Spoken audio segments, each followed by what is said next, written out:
படத்தை மையமாக கொண்டு உருவான பராசக்தி படத்திலிருந்து நீக்கப்பட்ட அண்ணாவின் வசனம் இடம்பெற்ற காட்சிகள் சமூக வலைதளங்களில் ரசிகர்களால் வேகமாக பரவி கொண்டாடப்பட்டு வருகிறது. தமிழ்நாட்டில் 1965 நடந்த இந்தி திணிப்புக்கு எதிரான போராட்டத்தை மையமாக கொண்ட படமாக உருவாகி இருக்கிறது பராசக்தி திரைப்படம். தமிழ் உணர்வை கடத்திச் செல்லும் இப்படத்தின் கதைக்களமும் நடிகர்களின் நடிப்பும் ரசிகர்களிடம் பெரும் வரவேற்பை பெற்றுள்ளது. டெல்லி தான் இந்தியாவா, நாங்கள் இந்தி திணிப்புக்குத்தான் எதிரானவங்க, இந்திக்கோ இந்திக்காரங்களுக்கோ இல்ல, என் செந்தமிழை காக்க பெரும் சேனை ஒன்று உண்டு உள்ளிட்ட வசனங்கள் மற்றும் பேரறிஞர் அண்ணா ஒரு கதாபாத்திரமாக கொஞ்சியதும் கூடுதல் சிறப்பாக அமைந்துள்ளது.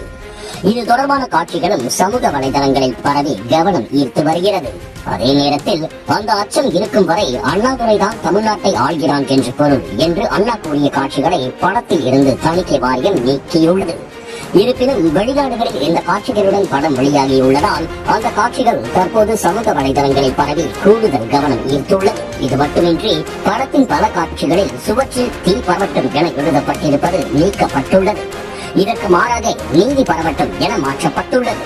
இருப்பினும் தீ பரவட்டும் என்ற ஹேஷ்டாக் சமூக வலைதளங்களில் ட்ரெண்டிங் ஆனது. இதேபோல் இந்தி என் காவை அடித்தது, இந்தி அரக்கி என்ற வார்த்தைகளை தணிக்கை வாரியம் படத்தில் மாற்றிய போதும் சமூக வலைதளங்களில் பரவி இளைஞர்களின் பதிவாக மாறி வருகிறது. உடனுக்குடன் செய்திகளை தெரிந்து கொள்ள சன் நியூஸ் பெல் ஐகானை கிளிக் பண்ணுங்க.